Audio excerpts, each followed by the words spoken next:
रहे थे निबंध का उद्भव और विकास। ठीक है, निबंध का उद्भव कैसे हुआ, उसका विकास कैसे हुआ। ठीक है, इससे पहले हमने निबंध का अर्थ और निबंध की परिभाषा, निबंध के उद्भव और विकास की प्रस्तावना को पढ़ा था। और आज हम निबंधों का वर्गीकरण है उसको हम पढ़ेंगे। ठीक है फ्रेंड्स, तो निबंधों के वर्गीकरण में सबसे पहले जो आता है वो है विचारात्मक निबंध। ठीक है, विचारात्मक निबंध किसको बोलते हैं? जिन निबंधों में बुद्धि प्राधान्य हो, लेखक के विचार तर्कपूर्ण ढंग से प्रस्तुत किए गए हों, वे विचारात्मक निबंध कहलाते हैं। लेखक की गहन अंतर्दृष्टि, विचारों की गहनता और विश्लेषण की क्षमता विचारात्मक निबंधों की विशेषता है। विचारात्मक निबंधों में विषय की अनेक रूपता दिखाई देती हैं। राजनीति, समाज, संस्कृति, परंपरा, नैतिक आदर्श, धर्म, साहित्य के किसी भी क्षेत्र को लेकर विचारात्मक निबंध लिखे जाते हैं। सांकेतिक, श्लेषात्मक और संक्षिप्त भाषा ऐसे निबंधों को जीवंतता प्रदान करती हैं और विचारों को संगठित, संतुलित और नियंत्रित अभिव्यक्ति में सहायक बनाते हैं। भाव इन निबंधों में विचारों के अनुवृत्ति बनकर आते हैं। आचार्य शुक्ल के चिंतामणि संकलन में संग्रहित मनोविकारों पर लिखे गए निबंध, जैनेन्द्र के विचार आदि, पीताम्बर दत्त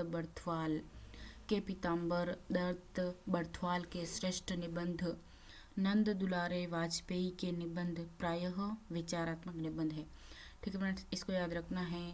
ठीक है, विचारात्मक निबंध किसके हैं? तो ठीक है, आचार्य शुक्ल के हैं, उसके बाद जैनेन्द्र जी के हैं, उसके बाद नंद दुलारे वाजपेयी जी के हैं। उसके बाद आता है भावात्मक निबंध।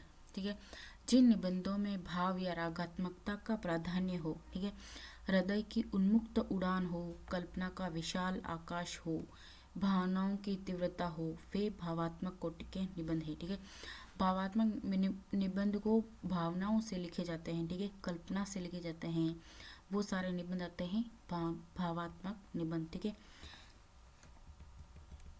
इस प्रकार के निबंधों में हृदय के उद्गार, हर्ष, विषाद, अनुरक्ति, विरक्ति, आकर्षण, विकर्षण प्रयुक्त होते हैं। किसी परिस्थिति, घटना, अनुभव से प्रभावित निबंधकार का संवेदनशील हृदय अपने भावावेग को कलात्मक अभिव्यक्ति देने के लिए तत्पर हो जाता है, जिसके परिणाम स्वरूप आकार लेता है भावात्मक निबंध। ये निबंध पाठक को बराबर अपनी ओर आकर्षित कर लेते हैं। आख्यान और वर्णन पर आधारित होने के कारण भावात्मक निबंधों के दो प्रकार होते हैं, आख्यानात्मक और वर्णनात्मक। ठीक है, तो इसको याद रखना है। जो भावात्मक निबंध है वो कितने प्रकार के होते हैं? वो दो प्रकार के होते हैं। और कौन कौन से होते हैं? तो आख्यानात्मक भावात्मक निबंध, ठीक है, और दूसरा है वर्णनात्मक भावात्मक निबंध। ठीक है, भावात्मक कोटि के निबंध भारतेंदु काल से ही मिलते हैं। इस कोटि के निबंधों में प्रताप नारायण मिश्र के भौहें, नाक, आँख, बालकृष्ण भट्ट के आंसू आदि, सरदार पूर्ण सिंह के निबंध हैं, माखनलाल चतुर्वेदी के साहित्य देवता आदि। ठीक है, राम वृक्ष के गेहूं और गुलाब, लगत करेजवा में चोट आदि उल्लेखनीय निबंध है। इसके अतिरिक्त आचार्य रामचंद्र शुक्ल, जयशंकर प्रसाद, राय कृष्णदास, वियोगी हजारी प्रसाद द्विवेदी आदि के निबंध भी उल्लेखनीय हैं। उसके बाद जो निबंधों का अगला प्रकार है वो है आत्मपरक और वस्तुपरक निबंध। लेखकीय व्यक्तित्व के आधार पर निबंध के दो भेद हैं। ठीक है, इसको याद रखना है। लेखकीय व्यक्तित्व यानी लेखक के व्यक्तित्व के आधार पर निबंध के कितने प्रकार हैं? ठीक है, तो लेखकीय व्यक्तित्व के आधार पर निबंध के दो भेद हैं, आत्मपरक और वस्तुपरक। ये बहुत इंपॉर्टेंट फ्रेंड्स, इसको याद रखना है। ठीक है, आत्मपरक और वस्तुपरक निबंध किस आधार पे हैं? तो वो है लेखकीय व्यक्तित्व के आधार पे। आत्मपरक निबंध वे निबंध हैं जिनमें भावात्मक और विचारात्मक दोनों प्रकार के निबंधों की विशेषताएं होते हुए भी उनसे भिन्नता है। एक और वैचारिकता, स्वाधीनता इन निबंधों में है, तो दूसरी ओर भावात्मकता, चंचलता और उन्मुक्तता भी है। आत्मपरक निबंध में लेखक अपनी बात कहकर शेष विश्व की आत्मीयता, सहानुभूति और संवेदना प्राप्त करता है। रचनाकार का व्यक्तित्व इन निबंधों में प्रत्यक्षतः अभिव्यक्त होता है। महादेवी वर्मा शांतिप्रिय द्विवेदी के निबंध आत्मपरक निबंधों की कोटि में आते हैं। फ्रेंड्स, इसको याद रखना है, ठीक है। जो आत्मपरक निबंध है उसका एग्जाम्पल क्या है, तो वो है महादेवी वर्मा, ठीक है। और वस्तुपरक निबंधों में रचनाकार के व्यक्तित्व का प्रभाव कम और परोक्षतः होता है।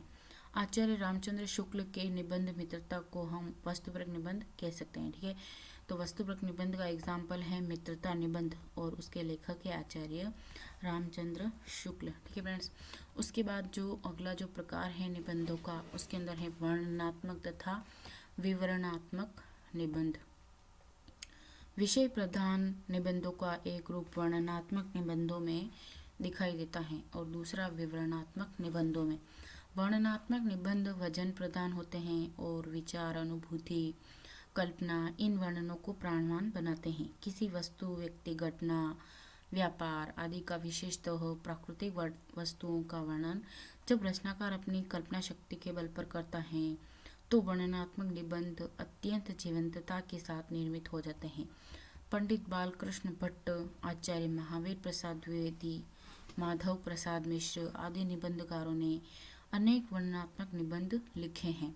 विवरणात्मक निबंध वे हैं जिनमें किसी घटना या वृत्तांत का वर्णन हो, जिसमें प्राधान्य हो, घटनाओं का संबंध विवेचन हो, व्यक्तित्व की छाप हो तथा आत्मीयता हो। वैसे संवेदनात्मकता, जागरूक कल्पना, व्यंजनात्मकता, सरसता आदि विशेषताएं वर्णनात्मक तथा विवरणात्मक निबंधों को भावात्मक निबंधों का उपभेद सिद्ध करती हैं और दोनों प्रकार के निबंध सामान्यतः एक से हैं। अंतर केवल इतना है कि वर्णनात्मक निबंधों में वर्ण्य विषय का स्वरूप स्थिर और विवरणात्मक निबंधों में गद्यात्मक होता है। वर्णनात्मक निबंध कल्पना मिश्रित और विवरणात्मक कथात्मक होते हैं। शिव प्रसाद सितारे, हिंद का राजा भोज का सपना, महावीर प्रसाद द्विवेदी का हंस संदेश, बालकृष्ण भट्ट का एक अशर्फी की आत्मकहानी आदि निबंध विवरणात्मक निबंध कहे जा सकते हैं, ठीक है फ्रेंड्स। तो इसको याद रखना है, ठीक है फ्रेंड्स। इन एग्जाम्पल्स को मैंने हाईलाइट कर दिया है, ठीक है फ्रेंड्स। शिव प्रसाद सितारे, हिंद जिनका निबंध है राजा भोज का सपना, ठीक है। हंस और संदेश ये है महावीर प्रसाद द्विवेदी जी का, और एक अशर्फी की आत्मकहानी निबंध के लेखक है बालकृष्ण भट्ट, ठीक है। ये सारे निबंध विवरणात्मक निबंध के अंतर्गत आते हैं, ठीक है। तो इसको याद रखना है। उसके बाद आते हैं विश्लेषणात्मक निबंध।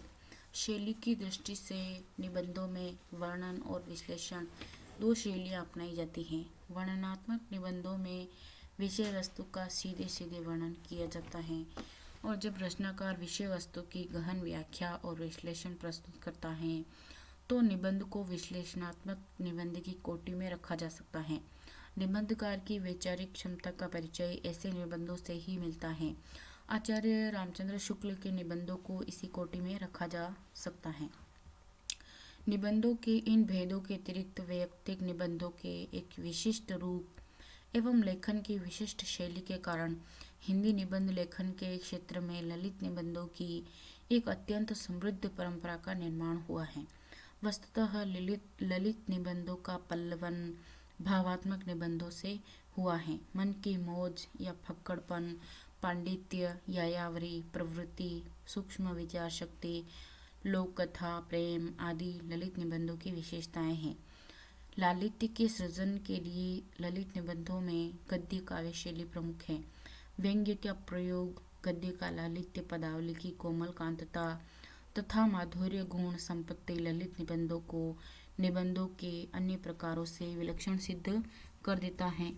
व्यक्तित्व अभिव्यंजन के अलावा कल्पना प्रवणता, पांडित्य, प्रकृति और घटनाओं के व्यापक संदर्भों को उजागर करने की मौलिक सूझबूझ, सूक्ष्म विचार शक्ति भी ललित निबंधों के लिए अनिवार्य शर्तें हैं।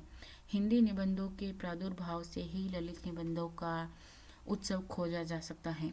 बाल मुकुंद गुप्त के शिव शंभु के चिट्ठे का हम उल्लेख कर सकते हैं। प्रभाकर माचवे, हजारी प्रसाद द्विवेदी, विद्या निवास मिश्र, कुबेर नाथ राय, ठाकुर प्रसाद सिंह, रामविलास शर्मा, नामवर सिंह, शिव प्रसाद सिंह आदि विशेष रूप से उल्लेखनीय हैं। यही नहीं, हरिशंकर परसाई, शरद जोशी, रविंद्रनाथ त्यागी आदि हास्य व्यंग्य लेखकों का भी ललित निबंधों के क्षेत्र में महत्वपूर्ण योगदान है। भाषा की दृष्टि से भी निबंध के कई रूप हो सकते हैं। निबंध की विषय वस्तु, निबंधकार और शैली, इन तीनों की दृष्टि से निबंध की भाषा बनती है। यह भाषा लेखक के व्यक्तित्व, उसकी अभिव्यक्ति क्षमता के आधार पर संस्कृत निष्ठ भी हो सकती हैं, बोलचाल की भी हो सकती हैं, समास बहुल भी हो सकती हैं और छोटे छोटे वाक्यों वाली भी हो सकती हैं। निबंधकार विषय वस्तु के आधार पर भाषा चुनता है और भाषा का ठीक ठीक चुनाव उसकी रचना को प्रभावपूर्ण, सौंदर्य संपन्न और संप्रेषणीय बना सकता है। निबंध के ये रूप अंतिम नहीं हैं। अनेक विद्वानों ने निबंधों के अनेक भेद अनेक आधारों पर किए हैं। निबंध के रूपाकार और विषय वस्तु में निरंतर होने वाले परिवर्तन उसके वर्गीकरण के नए नए रूप निर्मित करते रहते हैं। हमने निबंधों के जो वर्गीकरण किए हैं उनसे निबंधों के स्वरूप को समझने में विद्यार्थियों को मदद मिलेगी। उसके बाद आता है फ्रेंड्स, हिंदी निबंध का विकास कैसे हुआ। ठीक है, हिंदी निबंध के विकास को हम क्रम वाइज पढ़ेंगे। ठीक है, तो भारतेंदु युग में साहित्य के जिन अनेक रूपों का प्रादुर्भाव हुआ, निबंध भी उनमें से एक है। 19वीं शताब्दी में होने वाले विभिन्न सामाजिक और राजनीतिक आंदोलन, राष्ट्रीय जागरण की सर्वत्र फैलती हुई लहर, व्यक्ति स्वतंत्र की उत्तरोत्तर बढ़ती लालसा आदि युगहीन परिस्थितियों के प्रभाव से साहित्य के क्षेत्र में भी परिवर्तन की एक लहर आई और गद्य के प्रचलन, मुद्रण कला के प्रचार और इसके साथ साथ पश्चिमी साहित्य का संपर्क हिंदी निबंधों का सूत्रपात करने में माध्यम बना। फिर हिंदी की अनेकानेक पत्र पत्रिकाओं ने निबंध के उद्भव और विकास के लिए एक पुख्ता पृष्ठभूमि बनाई और आज हिंदी साहित्य की यह विधा सर्वाधिक लोकप्रिय और सशक्त गद्य विधा के रूप में प्रतिष्ठित हो चुकी हैं। यह तो राजा शिव प्रसाद सितारे हिंद द्वारा लिखित राजा भोज का सपना 1839 ईस्वी का उल्लेख हिंदी के प्रथम निबंध के रूप में किया जाता है। ठीक है, इम्पोर्टेंट है। ठीक है, लेकिन इसके अंदर क्या है कि इस रचना में निबंध के तत्व नहीं मिलते हैं। ठीक है, सबसे पहले ये निबंध तो लिखा गया है। ठीक है, राजा भोज का सपना निबंध 1839 में लिखा गया, जिसके लेखक है राजा शिव प्रसाद सितारे हिंद। ये लिखा तो गया है लेकिन इसके अंदर निबंध के जो तत्व हैं वो नहीं मिलते हैं। इनमें कथात्मक तो हैं पर वे व्यक्तिकता जो निबंध की आवश्यक तत्व हैं इसमें नहीं है। इसी प्रकार मुंशी सदा सुखलाल की रचना सुरासुर निर्णय, ठीक है, इम्पोर्टेंट है, इसको याद रखना है। ठीक है, मुंशी सदा सुखलाल की जो रचना है सुरासुर निर्णय 1839-40 में भी निबंध के तत्वों का अभाव है। ठीक है, श्रद्धाराम फुल्लोरी और दयानंद सरस्वती की गद्य रचनाओं में साहित्यिकता कम और धार्मिक मतांतरों का खंडन मंडन अधिक है। अतः इस कृतिकारों की रचनाएं निबंध के रूप में स्वीकार नहीं की जा सकती हैं। वस्तुतः निबंधों की परंपरा का आरंभ भारतेंदु से मानना ही उचित है। हिंदी निबंधों के प्रवर्तक भारतेंदु और उनके समकालीन लेखकों ने निबंध रचना के तत्वों और उद्देश्य को ध्यान में रखकर निबंध लेखन की नींव रखी। तब से निबंध विद्या अनेक सोपानों को पार कर चुकी हैं। अध्ययन की सुविधा के लिए हिंदी निबंधों के विकास क्रम को 4 सोपानों में विभाजित किया जा सकता है। ठीक है, तो इसको याद रखना है, बहुत इंपॉर्टेंट है। ठीक है, जो निबंधों का विकास क्रम है वो यही है। सबसे पहले आता है इसमें भारतेंदु युग, जिसका काल है 1857 ईस्वी से 1900 ईस्वी तक। ठीक है, और उसके बाद आता है द्विवेदी युग, जो 1900 ईस्वी से 1920 ईस्वी तक। शुक्ल युग आता है वो 1920 ईस्वी से 1940 ईस्वी तक। और शुक्लोत्तर युग आता है जो 1940 ईस्वी से अब तक का है। ठीक है, ये चारों काल उद्गम युग, ठीक है। भारतेंदु युग जो है वो निबंध का उद्गम युग कहलाता है। उसके बाद द्विवेदी युग है वो निबंध का उत्थान युग कहलाता है, ठीक है फ्रेंड्स। और उसके बाद शुक्ल युग है वो कहलाता है विकास युग कहलाता है निबंध का, ठीक है। उसके बाद शुक्लोत्तर युग है वो निबंध का प्रौढ़ युग कहलाता है। ये बहुत इंपॉर्टेंट है, ठीक है फ्रेंड्स, इसको याद रखना है। और इसके बाद जो जो ये विकास क्रम है उसको हम अगले वीडियो के अंदर पढ़ेंगे, ठीक है। भारतेंदु युग, द्विवेदी युग, शुक्ल युग और शुक्लोत्तर युग, इनको हम पूरी डिटेल से अगले वीडियो के अंदर पढ़ेंगे, ठीक है फ्रेंड्स। तब तक के लिए धन्यवाद, और प्लीज़ चैनल को सब्सक्राइब जरूर कीजिए और अपने दोस्तों में वीडियो को शेयर ज़रूर कीजिए। धन्यवाद।